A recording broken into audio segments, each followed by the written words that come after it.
કે we are living in times van there is lot of uncertainty, right? અને એમાં જે શાઇન કરી રહ્યું છે એ છે ગોલ્ડ અને સિલ્વર બંને.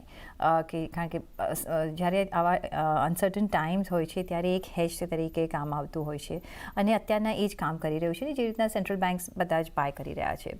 કઈ રીતના તમે અહીંયા કામકાજ કરી રહ્યા છો? કેટલું તમારું અહીંયા વેટેજ તમે રાખ્યું છે? તો વન ઓફ માય સ્કીમ જે મલ્ટી એસેટ આપણે કહીએ છીએ એમાં ગોલ્ડનું એક્સપોઝર છે અમારી પાસે. અને I can proudly tell you કે આખા ઇન્ડસ્ટ્રીમાં highest weightage in that scheme towards gold અમારું એકલાનું છે. So we have an exposure of more than 50% towards gold. અમારો વ્યૂ પોઝિટિવ છે ગોલ્ડ માટે in the medium term also, in the long term also. અને જેમ તમે રાઇટલી કીધું, જ્યારે અનસર્ટેનિટી હોય ત્યારે ગોલ્ડમાં સૌથી વધારે ધ્યાન હોય છે બધાનું. પણ મોર દેન ધેટ, અત્યારે જે તમે લાસ્ટ 2 થી 3 વર્ષમાં જોયું હશે કે most of the central banks of the world have started storing gold. Actually physical gold ખરીદીને એ લોકો સ્ટોર કરવાનું ચાલુ કર્યું છે. એનાથી શું થઈ ગયું? The supply of gold has become laser and laser. અને જેવી પણ કોઈ ઇન્ક્રીમેન્ટલ ડિમાન્ડ આવે છે તો it is pushing up the prices very very fast. અત્યારે ગોલ્ડ એક પર્ટિક્યુલર કન્સોલિડેશન ફેઝમાં છે, કારણ કે એક બહુ સારી રેલી આવી ગઈ હતી ગોલ્ડની. ઇન્ડિયામાં તો 1 લાખ સુધી પહોંચી ગયું હતું. સો અત્યારે તમે જોશો કે થોડુંક માઇલ્ડ કરેક્શન પછી કન્સોલિડેશન ફેઝમાં છે, કારણ કે એ trend too far ahead in a very short period of time. But અગર medium term to long term view હશે તો ગોલ્ડમાં તમારા સારા એવા પૈસા બનશે અહીંયાથી પણ. હા, હજી કેટલું અપ્રિસિએશન તમે જોઈ રહ્યા છો? બિકોઝ ઓલરેડી ઘણું બધું અપ્રિશિએટેડ છે. Don't put any target price or anything on the gold. પણ તમે સાથે સાથે સિલ્વરની વાત કરી તો I want to talk about silver also. Silver is consider more of an industrial commodity. અને ઇન્ડસ્ટ્રીમાં ક્યાં કઈ ઇન્ડસ્ટ્રીમાં તેજી આવશે અને મંદી આવશે, nobody has a clarity because of the tariff uncertainty. એટલે તમે જોયું હશે કે સિલ્વરમાં જે અપમૂવ છે એ ગોલ્ડથી થોડું ઓછું છે in the recent 3 to 6 months. પણ ગોલ્ડ હેઝ ડન બ્રિલિયન્ટલી વેલ. સો અમને એવું લાગે છે કે નેક્સ્ટ 2 થી 5 વર્ષમાં તમને અહીંયાથી જેટલું તમે અગર કોઈ એક ઇન્ડેક્સ ઇટીએફમાં પૈસા બનાવતો હોય 12 થી 13%, એવી રીતે ગોલ્ડમાં પણ 10 થી 12% કમ્પાઉન્ડિંગ મળી શકે એવું એમાં કોઈ વધારે તકલીફ ન થવી જોઈએ. ધીસ ઇઝ ધ આઉટલુક અમારા હિસાબે, કે ત્યાં પણ એટલી જ મોટી તેજી આવશે અને એમાં પણ એટલા જ પૈસા બનશે. ઓકે. અને જ્યારે મેટલ્સની વાત કરી રહ્યા છીએ તો મેટલ એઝ અ સેક્ટર કેવી રીતના જોયા છે? આ પ્રેશિયસ મેટલ થઈ ગયું, પણ સાથે જો કોપર પર તમારે ધ્યાન રાખવું હોય, સ્ટીલ પર, કઈ રીતના તમે રાખી રહ્યા છો? બીજો કોઈ તમને અહીંયા વર્ટિકલ ગમે છે? તો બેસિકલી બીજા બધા જે મેટલના સેગમેન્ટ છે is very heavily dependent on the Outlook of China. અત્યારે ચાઇનાની અંદર શું થશે કે ચાઇનાની જ્યારે આપણે જોયું કે money started shifting from India to China, જ્યારે આપણે ત્યાં મંદી આવીને ચાઇનામાં ઇન્ડેક્સ બહુ સારો ઉછાળો આવ્યો, એ ટાઈમ પર metal as a segment did very well. તમે અગર જોશો, કોપર જોઈ લો, તમે સ્ટીલ જોઈ લો, ડીડ વેરી વેલ. પણ જ્યારે પાછી અનસર્ટેનિટી આવી ગઈ ઓફ ધ ચાઇનીઝ માર્કેટ, તો પાછું there is going to be very very volatile time ahead for China also and for metals also. It is completely dependent કે ચાઇનાનું શું આઉટલુક આવે છે. So I will not give any view on any other segment of the metals at this point of time. જ્યારે ત્યાં clarity આવશે એ હિસાબે અમે અમારી પોઝિશન બનાવશું. સો as a fund house, Viraj, કઈ રીતના તમે અહીંયા ઇન્વેસ્ટમેન્ટ કરી રહ્યા છો from the point of view કે અત્યારના તમને લાગે છે કે જે એક સ્ટોક સ્પેસિફિક હતું હવે એક સેક્ટોરિયલ સ્પેસિફિક તરફ માર્કેટ જઈ રહ્યું છે, કે હજી પણ તમે અહીંયા એક સ્ટોક સ્પેસિફિક વ્યૂ સાથે જ નિવેશ કરી રહ્યા છો? તમે શું મોમેન્ટમ સ્ટ્રેટેજી વાપરી રહ્યા છો, વેલ્યુએશનથી જઈ રહ્યા છો, ફંડામેન્ટલ્સ, કે આ બધું જ તમે જોઈને અત્યારના નિવેશ કરી રહ્યા છો? See, we as a fund house, let me just give you some clarity.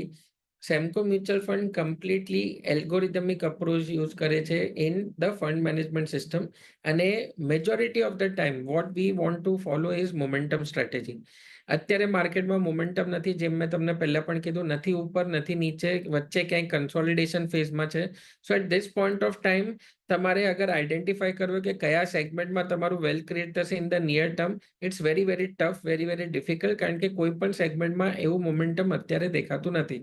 પણ અગર તમારો વ્યૂ થોડુંક લોંગ ટર્મ હોય, થોડુંક આગળનું વિચારતા હોય, 2 થી 5 વર્ષનું તમે વિચારતા હોય, તો this is one of the best year. 2025 is one of the best year to create your portfolios. you will start seeing the result of it in 2026, 27 and 28. So 2025, so normally અમે લોકો મસ્તી કરતા હોઈએ છીએ ઓફિસમાં કે આપણાથી 2016ની મંદી હતી, 2020ની મંદી હતી, એ મિસ થઈ ગઈ. We were not in the market, we never had the mutual fund licence. But 2025 એક એવું વર્ષ છે જ્યાં પાછું everything is getting reset, everything is getting consolidated. અહીંયાથી એક નવી તેજી શરૂ થશે in the next 4 to 5 years. So everybody is getting equal opportunity in 2025 to create a portfolio if you have a view of 2028 and 2030. અગર તમે long term વિચારશો તો 2025 જેવું કોઈ વર્ષ નથી જ્યાં તમને બહુ સારી ઓપોર્ચ્યુનિટી મળશે ઇન્વેસ્ટ કરવાની. પણ તમે અગર એક્સપેક્ટ કરતા કે 2025માં જ એનું રિઝલ્ટ મળે તો I think you will be disappointed. આગળના ટાઈમમાં એનું રિઝલ્ટ બહુ સારું દેખાશે. ઓકે સર, ઓફકોર્સ અહીંયા અત્યારે તો આ જે વર્ષ છે એ નિવેશ કરવાનું વર્ષ છે, એ માનીને આપણે ચાલવાનું છે. ને આ વખતે જો રિટર્ન્સ એક્સપેક્ટેશન જો આપણે રાખવા હોય તો કેટલા રિટર્ન્સ એક્સપેક્ટેશન રાખીને આ વર્ષ માટે ચાલવું જોઈએ? અમારો વ્યૂ એવો છે કે ફર્સ્ટ હાફ તો ઓલરેડી પતી જવા આવ્યો છે. સો ફર્સ્ટ હાફમાં કોઈ રિટર્ન થયા નથી. બટ વી ડોન્ટ સી કે સેકન્ડ હાફમાં પણ એટલા કોઈ રિટર્ન. તો સિંગલ ડિજિટમાં ગ્રીનમાં ક્યાંક બંધ થયા તો will be better off. But I think this is the year of consolidation.